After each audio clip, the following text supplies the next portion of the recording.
I see. Sorry about that. I joined and then it ended. No. Well, what happened was when I oh look, my stand's going all funny now. When I first joined on, it was black. It was just blank screen, and then it went all fuzzy. It might have been the universe trying to tell me that I look better fuzzy. But you know, can you just move so we can see all your face in it? No, that's there. Well, hello everybody. This is Sue. Hello. Now, Sue is from Scotland. Well, she lives in Scotland anyway, and Pinder's been perfectly quiet until I came on the live. Somebody bird up. I know he's just saying hello. Oh, this blooming nuisance. Right, hi Pam. Right, so Sue was a victim of romance fraud, and a bit like Rebecca, she got her back up a bit. Once she thought about it, and once she got over it, and once she started to sort everything out, she thought, I'm going to tell everybody, didn't you? Yes. Yes, I chose to put my story out in Take a Break, and that went out at the end of January. And then Woman's Own took the story as well, and that went out at the end of February. And since then, I was briefly on a live report regarding what the banks are doing now to help us stop sending money with Kelly Foran on ITN. And I've recently worked with Love Rats to be released later on in the year, because we do need to educate how to not, you know, even engage with any of these random Facebook or Instagram friend requests. They've only got one thing in mind, and that's obviously to, you know, to seek us out and to get us to communicate with us and take it from there. Let's go back to, sure, you didn't know anything about scams? No, I didn't know anything. Got the request from Kim.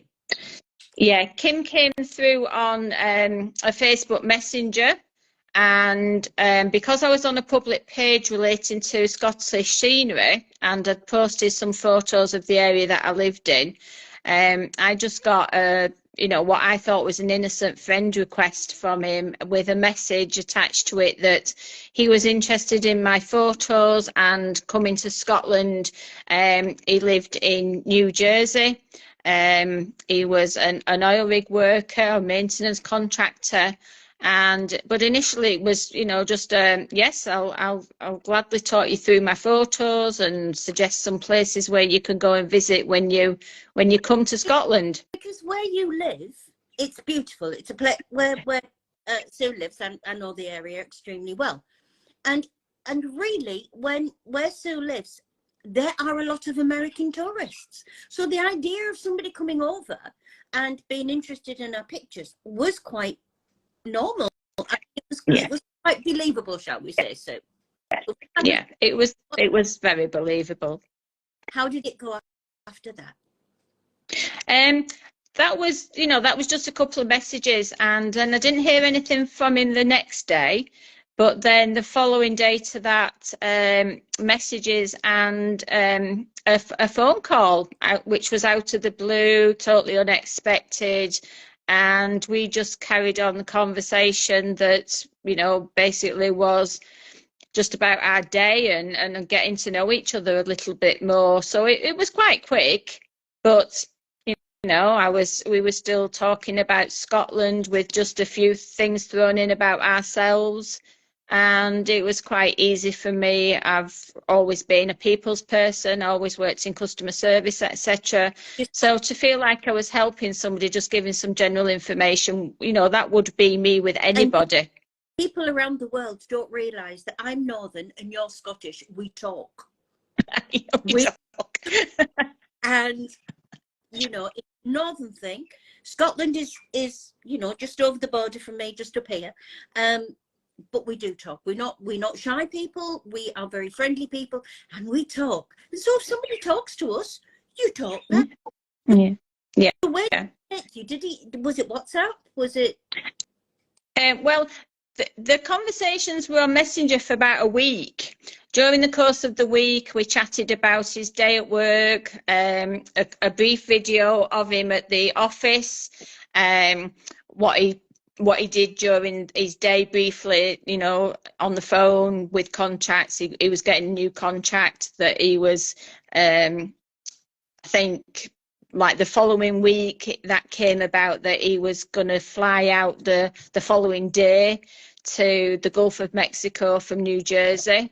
And at that stage it was a case of, to make sure that we can still communicate whilst I'm there, can we flip to WhatsApp? So we've got like a backup, and we had Messenger and WhatsApp running at one stage, well, for quite a while, to be honest.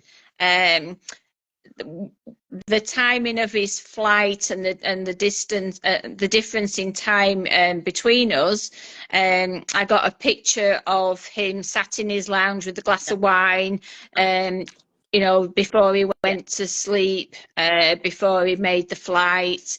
And then the next thing I knew when I woke up was a video of him or a helicopter approaching an oil rig. And about 20 minutes later, a message, I don't think it was a phone call, I think it was a message, saying that he'd landed, and the first thing he had to do was to go into a safety class, which seemed to be his morning routine after that. But I was 3 or 4 times a day talking to Kim. Yeah. You know, umpteen messages at certain stages during the day. When he was unavailable, I would still message him and he would get back to me. His claim was that he was in the engine room, which was like the flammable area, so therefore he couldn't take calls while he was there. He did tell me that we couldn't do video calls at all, which, you know, I know of people who have worked in the oil industry, obviously up in the North Sea here, but not to any degree to know the ins and outs like I do now. And they can, as long as they don't do it on the top. I do know that you can't even use a phone on the top of an oil rig. It's a bit like using a phone on a garage forecourt, really. You can't use it on the top. I do know, though, in all the accommodation areas, that's right, that you can use them. But there again, when you'd gone on so well with him, you were talking to him, everything was very friendly, you are not going to question that. No, I didn't question it.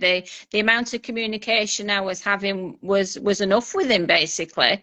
And you know, we were at day 9 or 10, and it was just getting nice. And you know, it was a whole new kind of like world to me. You know, somebody from America, their way of life, their food, their, you know, their gyms, their cars, their just everything, generally speaking, about it. And then obviously the oil rig, and you know, off the coast of Texas, and looking at a map and checking that the oil rigs were out there. And and I mean, again, I'm gonna throw this in, that you're Scottish. What has Scotland got all around it off the coast?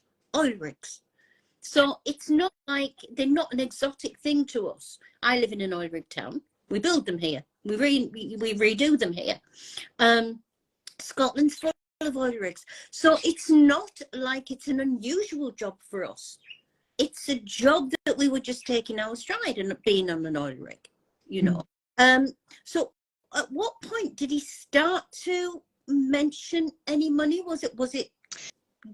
Well, it was the famous card.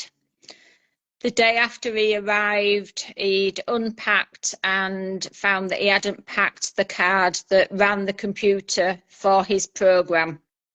So obviously he was out on the oil rig, and could I go to Walmart and buy him a £50 card?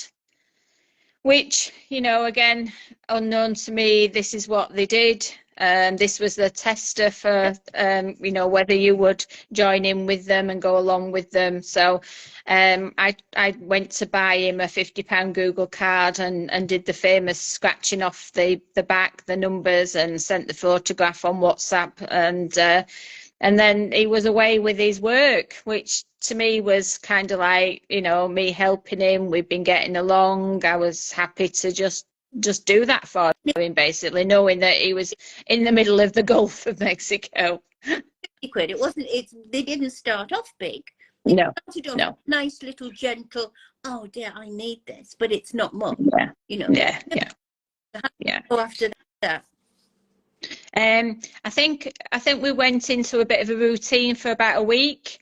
You know, he was starting work at 7, he was working till 7. You know, the time scales meant that I had conversation with him as soon as I woke up, because he did a night check around about 2 a.m. So that fitted in with me waking up, him going to the gym, photos of him in, you know, in what I thought was his bedroom and at the gym.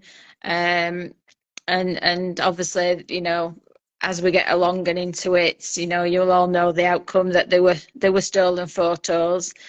And so we had lots and lots of interaction, and it felt really normal.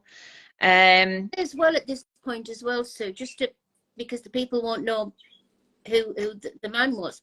The man is a model, so there's lots of pictures of him, you know, which is like, but also he wasn't young. No, he was my age. We looked fantastic together. He's age appropriate, which you know, okay, when you get them in the sort of like, I usually get the 30-year-olds. Show everybody who Kevin is. There we go. Oh, look at that. How sweet. He's sweet. Gorgeous, isn't he? Yeah. He was my forever, as far as I was concerned. Till we know the real story. But you know, as I said, everything's stacking up, and I think it makes it more difficult to get out of it, or to realize what's happening when they use somebody that's age appropriate. Because, you know, I get like the 30-year-old gym buddies. Age is just a number. You know, come on, don't. Yeah.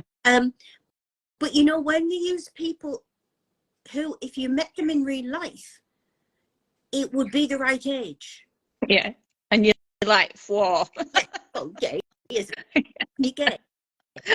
Isn't he gay? Yeah, I thought he was. Yeah, yeah, that's the third heartbreak. The personality you fall in love with, and you know, you interact with, and you make these plans with every day, 3 or 4 times a day, phone calls, and you know, sometimes put maybe 60, 70 messages, including gifts and things, and then the photo that you obviously, you know, are attracted to start with, and then with mine, you know, you've fallen in love with a gay man, and it's just mind-blowing. Well, you know, Rebecca's just said that hers was age appropriate, and it was. The man that they used with Rebecca was right. Yeah. Well, I mean, he was age appropriate, but he was also gay. So you and Rebecca have got a lot in common. So where do we go from here? So after about the week, obviously getting to know his personality, his voice, his mood, really, I suppose, because he was pretty well. He was pleasant. He was happy. We started a thing of sending each other music. Our music was one of the things that we talked about, just generally getting to know each other. And so we'd send songs to each other. Kim liked singing, actually, and he would sing to me over the phone. And eventually I got the confidence up to sing back to him. So that was a little bit of a special thing. Not everybody maybe gets that, but it's a bit like the poems that they send. It was our love bombing, I suppose, in a sense, you know. Send naked pictures. Sue sends songs. That's very safe, Sue. Very, very good. But yes, after about 7 or 8 days of him being there, and he said to me he was going for about 4 weeks altogether. So his mood changed one night, and I could tell he wasn't particularly happy and stuff. He was a different Kim, and he was saying that he'd had a really bad day. One of the parts that he'd stripped off to clean, do whatever maintenance, oil it, whatever, put it back, it didn't work. And so he'd been on for a few hours trying to get a replacement ordered, and that his bank had frozen his account. As they do. Yeah. But me being, you know, I was a bank clerk years back. Join the club, Denise. We get them regularly. Yeah, carry on. I'll tell you about this. So I was from a bank experience point of view, I was obviously trying to say to him, well, you know, what about this and what about that, when he was saying that, you know, he has to go into the bank. They put a security lock on his account, and he's got to go into the bank, which was Wells Fargo in New Jersey. And so, you know, a well-known bank, it wasn't some kind of online institution kind of thing, you know, it's a well-known bank. And the part was something maybe like $6,000, because obviously on the oil rig you expect these amounts to be quite high. But he'd managed to get his daughter to contribute towards it. And so there was the equivalent of about £1,095 outstanding. And bearing in mind, we were getting on great to the degree that he wasn't just planning on a holiday sometime. He was going to be coming now as soon as he got off the rig, just getting home, turning himself around and picking up a flight pretty much straight away, because, you know, it was his last contract. Yeah. Yeah. Of course. Yeah. Yeah. So, you know, the promise to pay me back was imminent, really. Yeah, because to be very long. It wasn't like said, I'll pay you back in 12 months' time. It was going to be that's right. And yeah, and we were basing conversations still on where we would go from the information that I'd given him. They know that he liked the beach, look of the beaches, and obviously, you know, castles are our thing, kind of thing. So he was interested in those. And you know, I've seen a lot of Scotland, but there's areas that I've not been to. So of course, I was helping to plan a joint trip to benefit me as well, and you know, as really experience it. And so yes, I didn't have that long to wait, I thought. And so, you know, yeah, £1,000 to some people is a lot of money. And I was invested by this stage in him. I really was. And so, you know, it was my decision, like it's all our decisions, whether we do or we don't, helped by the fact that I did have the money. You did? Yeah. So how did you pay it? How did you want it? How did you want it sent to him? Well, the first thing that I did was I used Santander. I used an online international payment. Right. And which, you know, that was all new to me. I mean, I joked with him at the time that every day was a school day with him, you know, with the oil rigs, with the American life. And then I bought a Google Play card I'd never bought before, and then I was doing international payments. So because it was the first one, it got flagged up. And then Santander asked me some real basic questions, to be honest. I think things have moved on a lot since then, because we're talking February 2021 for this. And so I was asked, did I know the person? Had I paid them before? And just generally a warning that if it became a scam, then I wouldn't get the money back. Yeah. But, you know, I trusted him. I believed him. I hadn't Googled his address at that time, but the bank details of the, you know, what we now know as a money mule. Her address stacked up for a home. Her address stacked up for the branch. You know, there was no flagging up of any problems with Wells Fargo, because obviously we know it's a well-known American bank there. And so the payment went through fine. The next couple, for whatever reason, I can't tell you why, but I decided to use World Remit app. And I think it was because, more so than anything else, that I didn't live in a particularly good area for Wi-Fi reception. The branch of Santander is closed in my town now anyway. So it was a case of doing the transaction again online. And I just chose to use World Remit, which might have been Kim's half suggestion as well. But I made some mistakes on the transaction on that one. So I know I'm hopeless. And so he got a bit aggressive, actually. Then I saw a side of him that I hadn't actually seen at that stage. And I could understand because, you know, another part had failed. We were, you know, another week closer to him coming home. He had a job to do. He had a schedule, you know. He'd never had a contract where things had gone wrong before. And he'd already had 2 things go wrong. So obviously there was a little bit of frustration with him, but I just took it to be that was just a circumstance, really. And I never saw that. I felt that again from him actually through all the time. We really did have, I mean, I ended up where I adored him. I really did. He was super to get in conversation with, and the singing and laughing, and you know, but these breakdowns of his parts, you know, that was like 2 in 2 weeks at that stage, which wouldn't happen, but never mind. But yeah, I mean, you know, oil rigs are owned by Shell, BP, oil rig companies, Texaco, things like that. It gave me the name of a company that was Canadian based, I think, if I can remember rightly, and so I googled them, and of course that stacked up as well. Because yeah. I mean, you know, they don't want you at this point, definitely not want you to actually suspect anything, you know, that would blow it. So carry on.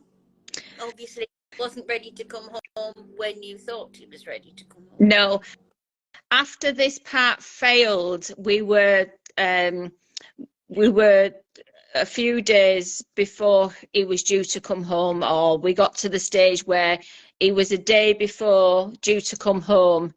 And so we were all excited that he was going to come home. He was going to go to the bank. He was going to get, obviously, the money paid back to Savannah, his daughter, who by this stage had emails off. She was supposedly 32 and he had 2 grandchildren.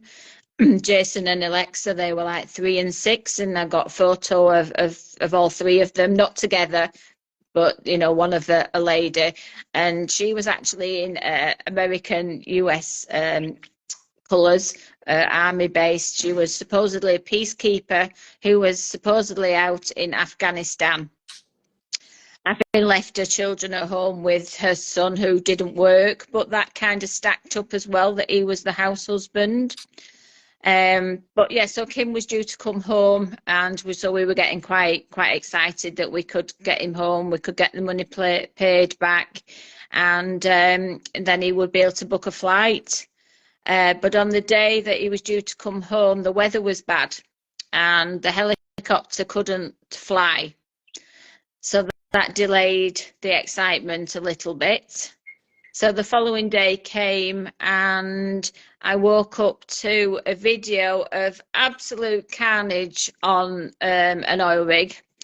There was water, waves, people in the water, equipment in the water, and I was completely stunned at 7:30 in the morning as to what on earth am I looking at here, kind of thing. And then he must have seen on WhatsApp that I'd viewed the video, and quite quickly after that I got a phone call where he's absolutely out of his mind, basically panic stricken, shrieking. It was just like, I was like, what on earth's going on? And his comments were that there'd been an accident, and you know, he was injured. There was other people injured, and he thought one person missing, and he was being taken to see.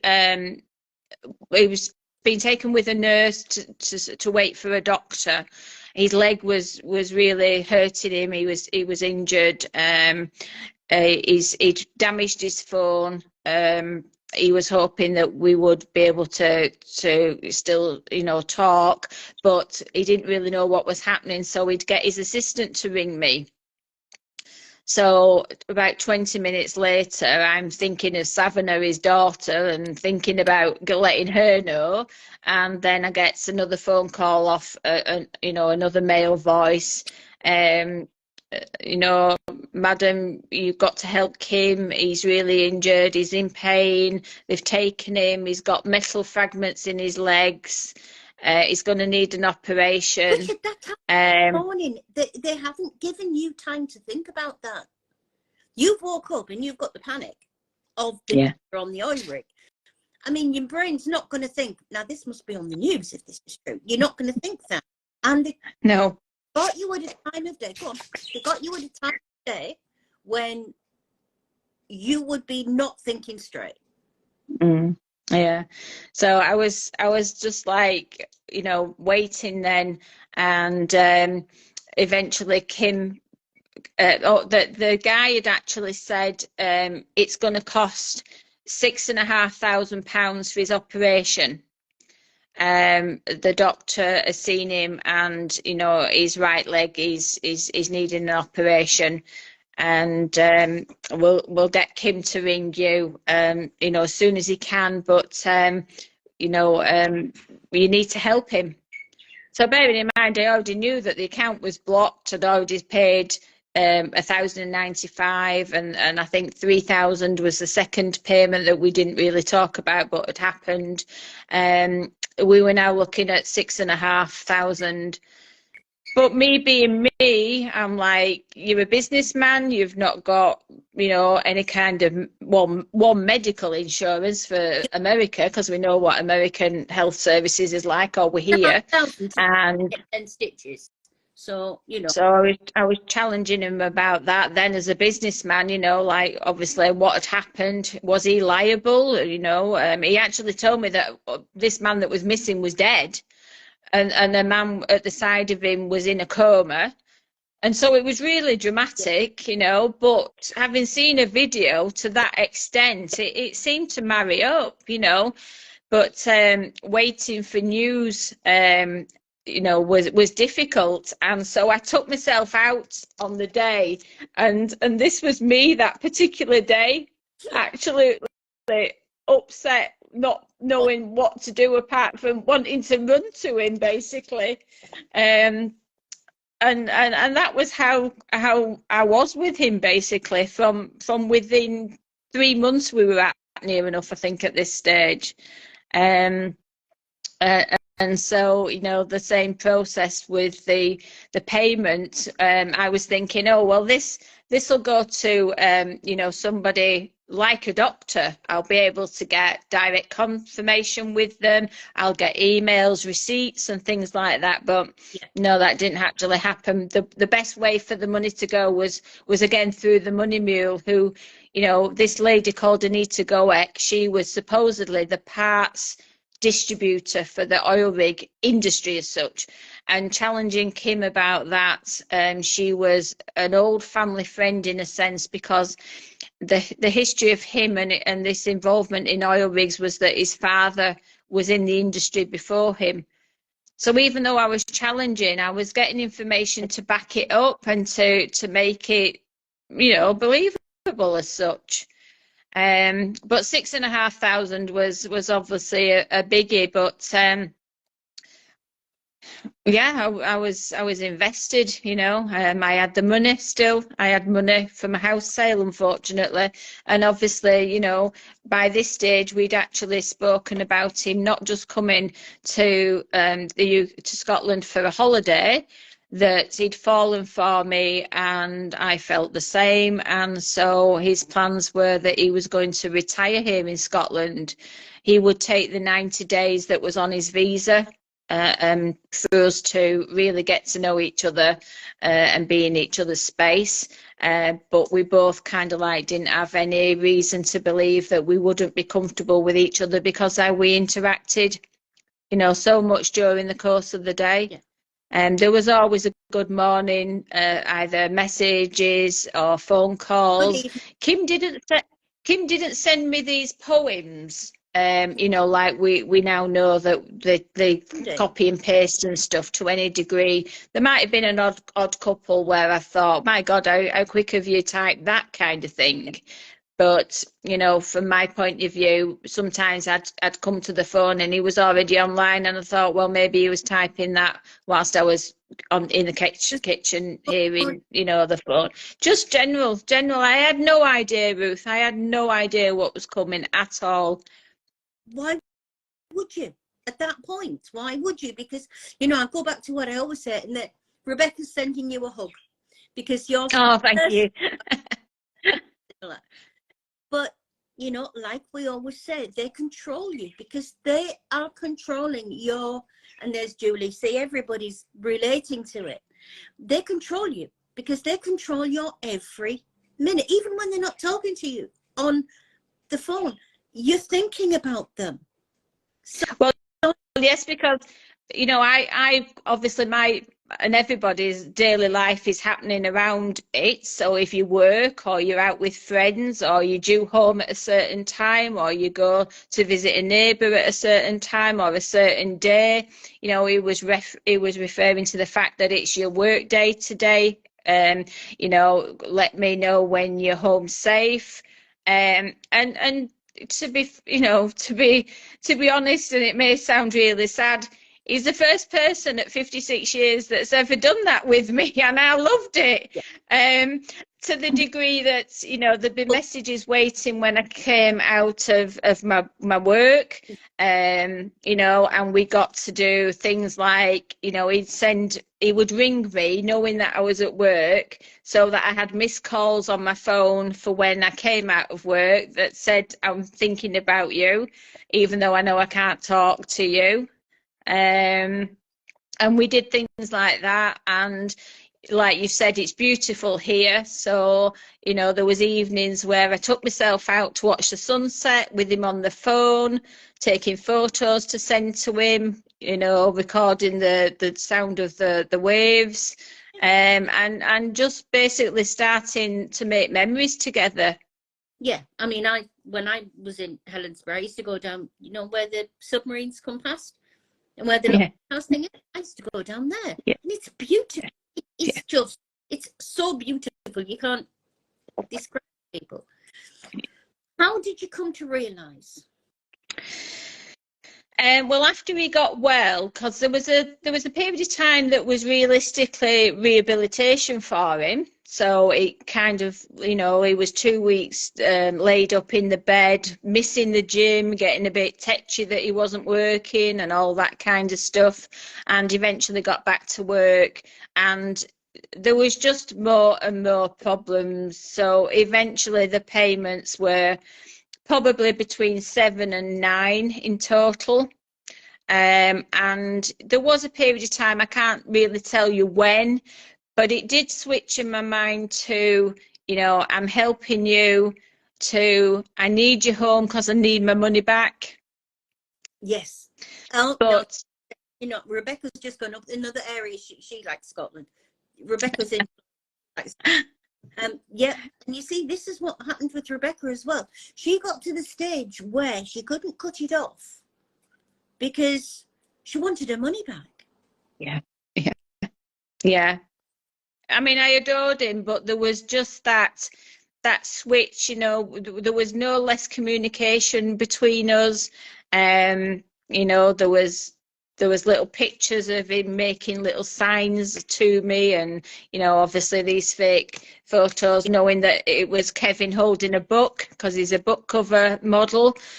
So one of them was him, you know, supposedly sending me a I'll never do anything to hurt you, which must have been when we'd had the, oh no, this can't be happening again kind of conversation. How can you have never had problems with a contract to suddenly having, you know, maybe we're at our 5th or 6th now, and that type of, but, you know, those kind of, like, not so much arguments, but discussions that we had, they all made it real because I was being me And, you know, I was getting to hear him say, oh, I'm stressed today and I've got a headache today and I'm not going to speak too much today. I'll speak to you in the morning. And then the other days, like, you know, are we singing tonight? What we're singing? And we had a catalogue of music, which, you know, a few months ago when it was like some of the anniversaries for it and the magazines and the TV things were happening and I started reliving it again. Yeah.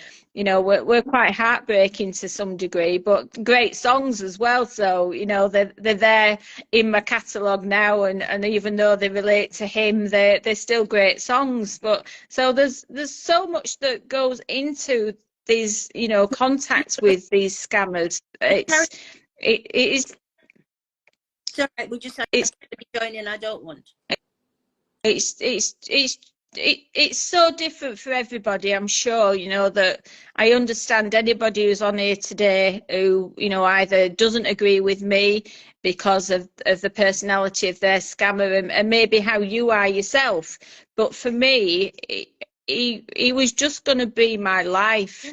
He was certainly my hope, and he was my plans for what would have been and should have been now, as far as I'm concerned. He was your happily ever after, basically. Oh my God, yeah.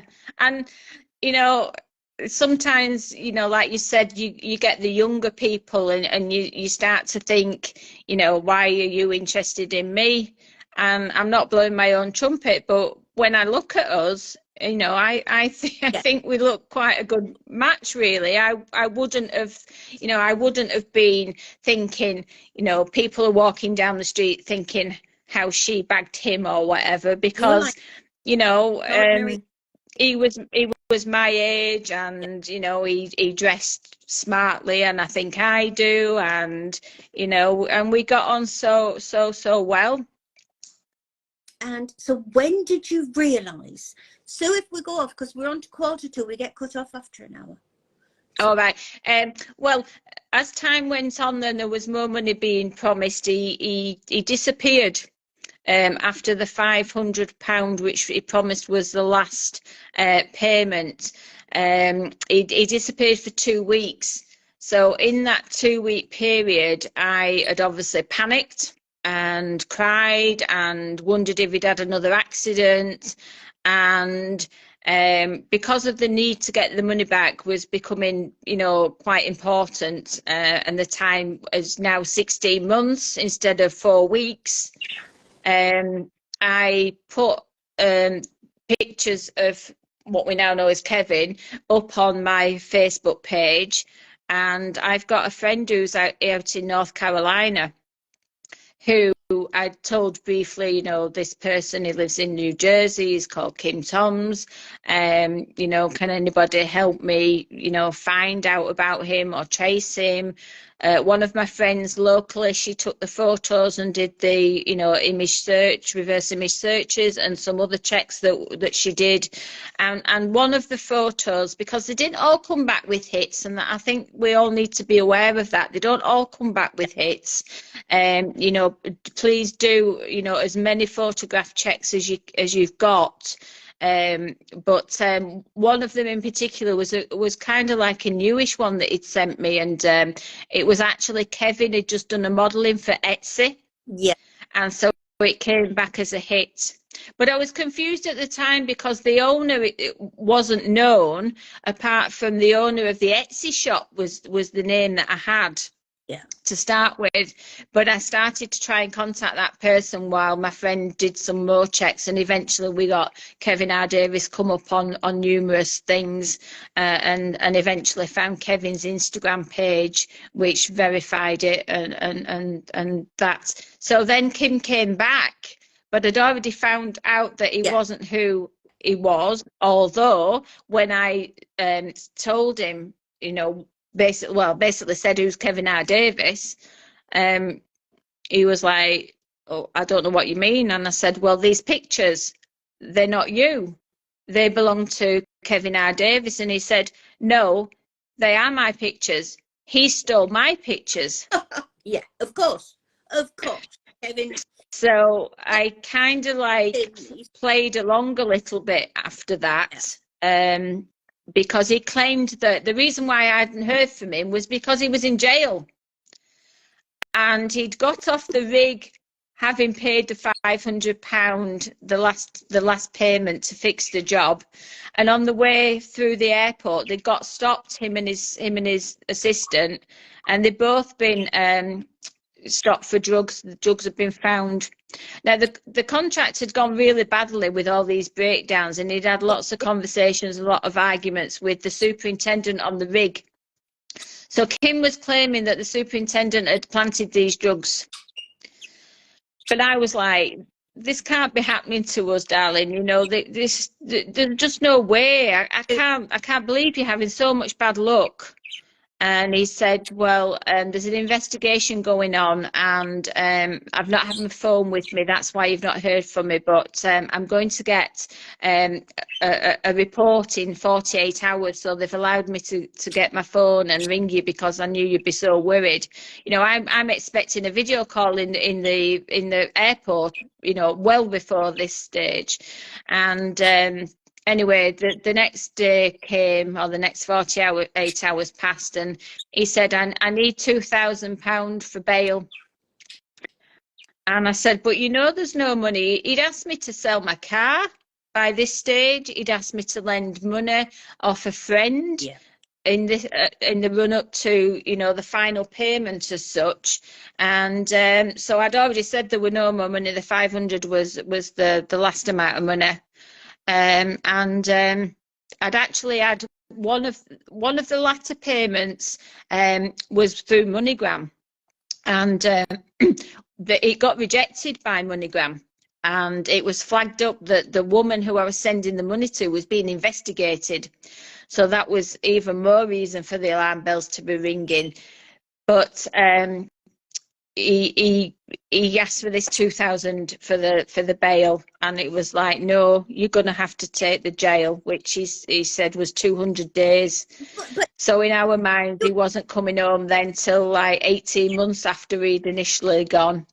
If you get arrested, you go to court. I mean, it's not, you don't pay the person to get you out. You don't pay the bail. Oh, bye. That, you know, you go to court. And if you're arrested with drugs, you go to court. And you're sent to jail. It doesn't matter how much a woman is going to pay to get you out. Yeah. So what I think it is, Sue, because they live in a country that's so corrupt, they can just bum money at people. So they expect you to believe that that's exactly what you can do in real life. If we get cut off, Sue, I'm saying this now because we've got 10 minutes, but if we get cut off, I'll come straight back on and you come straight back on because you can do it now. Oh, right, okay. Because you're good now, you can do it. So if we do get, but it doesn't give you any advance notice, it does cut you off. All right. Okay. I'll come straight back on and you come back on. So carry on. Okay. So he then, you know, he said he resigned himself to taking the jail. But it wasn't long after him being in prison, and obviously the conversations had cut off at this stage a little bit because, you know, he was supposedly in a jail, in a cell. My friend's saying as a first offender, there's no way he would get a phone into jail, but he was claiming that he sneaked one in. But then the final thing came where he wanted $4,000 for a property tax. Because he'd been away for 18 months, he was only meant to be away for like 4 weeks. And so he'd made provisions in advance to pay some of his taxes, which are due in about an April time in America, I found out. And he'd been away past that. So he was going to be facing this $4,000 bill to basically make sure that his house was secure, that he would be able to go home and just carry on his life after the jail term had ended. Yeah. But he needed this 4,000 to make sure that he didn't lose a house, and obviously, you know, that was my responsibility basically. But the way that he described it, I was Googling it and I was coming up with like our community charge, poll tax thing. I didn't know what it was. And of course, with my friend in America now on my team, you know, she was like, I have no idea what he's talking about, Sue. Challenge him, challenge him, challenge him. She said, I've got a friend who's like in the legal business. We'll get her to speak to him. She can help him, you know, because I'm saying, well, they won't like you know, send you the notice for, say, like the 15th of July, the payment's due, and on the 16th of July you lose your house. It just won't happen. You know, we've got time. And eventually I got a message off him one day that said, can I tell you something? So I was like, of course you can, darling. You know, we're in this together. We've been through so much. What do you need to tell me? I'm not who you think I am. I scammed you. Oh my God. So what was, I don't even ask what your reaction was. Well, I think because of the fact that, you know, Kevin R. Davis's photos were already known to me. At least you knew. At least you knew that. I was in effect playing the game, I guess, which, you know, I was still hopeful I was wrong. I was still hopeful that, you know, it was, you know, that it wasn't, you know, Kevin R. Davis and that, I suppose, because the money was then the most important thing as well. But you know, things have been happening in my life, and he was my rock. He was my support. He was my joy, my happiness, my go-to person, like anybody's partner is, you know, with things going on with family. I had a bereavement. You know, Kim was at the end of the phone while I drove all the way down to Manchester and back in a day. There was other things going on, bits and bats, where you just want somebody to talk to about certain things. And from my point of view, and what we were talking about earlier, you know, me and technology do not go hand in hand. So Kim was my go-to for sending me screenshots to calm me down, to try this, to do that, to look for this in my phone. And, you know, at the end of the day, I guess I didn't really want to let him go. Yeah. He was my best friend for 16 months. And it's only on certain days that I can actually say those without feeling quite emotional about it. But it was a major ordeal, a major experience, a major disappointment, a major joy. You know, summing up, it was an emotional roller coaster for sure. But you know, what should have been the end result was going to be just, you know, everything that I was hoping for out of life. Not that he came along and I was looking for it, though. Possibly, you know, sort of what made it happen stronger, because you weren't looking for it. It just dawned on you that that's what happened, and you sort of fell into it, really. And did he ever show you who he was? Yes. After he'd revealed he was a scammer, he declared he was only 33 years old, which is like, woohoo! But he still was saying that he was in New Jersey at first. He wouldn't say who his real name was because he feared the police, although on the other hand, he said that he was safe and he couldn't be traced. He went on to declare that the lady who I sent the money to was unknown to him, found on the internet, took 15% of what I sent him. Probably. I couldn't really get to where my money had gone. He did say at one stage he'd bought land and started building a house. Yeah, they did that. And only after a few conversations with him did I work out that he was in Accra in Ghana. Yeah. But I did see his face. I haven't got video pictures of it because I just won't know what to do that, to be honest. You don't for me, it's the voice, though, you see. I know we have the TV program The Voice, but, you know, Kim to me is the voice. And if I walked down the street and heard his voice, then that's how I would recognise him now. And obviously, you know, I'd probably have a heart attack, but that's not going to happen. Well, the buying land, I had one similar but not similar story to yours, but you know, they all sort of like go. And she came back and said, and I said to her, you know, have you seen him? No, I haven't, but I want to. And I said, don't, just let it go from that. Of course she couldn't. So she contacted this guy and had a say, told him exactly what she thought of him. He actually produced the deed to the land he'd bought with her money. Wow. Very much for it. Mm. I've got a house and I've got a little farm. Here it is. There's the deed. And thank you very much. So my last vision of Kim is him, obviously a very black man, you know, white eyes and white teeth like they do have, sat in a dingy room, I have to say, a seedy looking room, with a mattress on the floor and maybe just a sheet. Rebecca's going to laugh at this because this is what we always talk about. Yeah. All nicely staged, so he looks ever so poor. Really good. Well, I mean, you know, even seeing a shot of out through the window, the bars on the window, the grass where presumably the kids had played for years, partly worn and stuff. I could only describe it probably as like an old motel that was disused and changed into rooms. He told me there was a bathroom down the end of the corridor. I think he definitely had a laptop. He had the lights out to make it look even more dingier, I think, and it was like a green colour. Everything was like a green colour. And I've been in a decent hotel, but the night he decided he was going to sit, you know, they get this up. We know, there's Rebecca said, Rebecca's laughing, dirt floor, mattress on the floor. We've seen it. We've seen, and they always have the same, so that you know, we only do this because we're so very poor. We haven't got.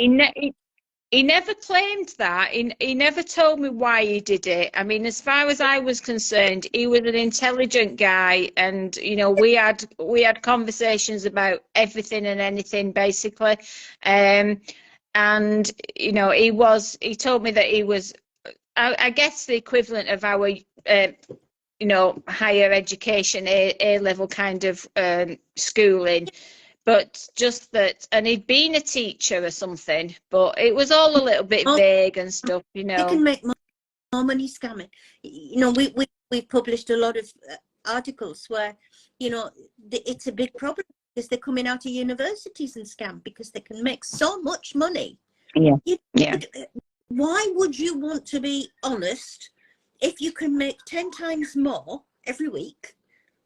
When all you've got to do is lie there with usually no shirt on, with twiddling your little thumbs and getting thousands sent to you. Yeah. He after the scam was broken, and as I say, he was my best friend, and I didn't want to lose him. I didn't want to lose the interaction, even though I knew what he was by then. I adored him. I really did. I miss him. I miss him today, Ruth. However bad that sounds, I miss him today. Yeah. But he said to me, you know, darling, we can still get married. You know, come to Ghana and live in Ghana with me, and I'll look after you here. Helen's I was like, no, and then I said, no, Kim, I'm not coming to Ghana. There's no way I'm coming to Ghana. I don't like flying to start with, so I'm not going to Ghana anyway. And obviously, I don't look like Kevin anymore, so I'm not going to Ghana, you know. But he said, well, I'll come to Glasgow and I'll sign on a university course. I'll be a mature student and we can be together. But I'll need £2,500 to set it up. And I'm like, you know, there's no more money. I'm sorry, I'm going to be very cruel here, but I can just imagine you walking, you know, on the front where you are, where you go down the street and then you sort of walk along the front where all the charity shops are on the side, and it's lovely. I can just imagine you walking down there with a 30-year-old Ghanaian. Yeah. You would without sounding really bad, but it is true. It is really like spot the black man here. We've got some Turkish hairdressers, we've got a couple of Asian restaurants and a couple of Asian small shops. Yeah. But it really is, and even though it's a tourist place, you know, there's not many coloured people here, to be honest. So, you know, we would would stand out, and it's not my thing at all. No disrespect to anybody who's coloured who might be online, but you know, we all have our likes really, and dislikes and stuff. You through that? I mean, it's all right for him to say, "Oh, sorry, Sue, sorry." I'm how you need scum. He said, "I'm scum. I know I'm scum. I know you'll hate me, but I've turned to God." They all turn to God. I mean, Oh, they've all got God on the profiles when you look at them now and stuff, don't they? And I don't know how to stand. You know, they go down to the temple to the witch doctor more often than they go to church, but they're all for God, and it's just cruel. That's the thing that drives me on doing this, and everybody that's watching.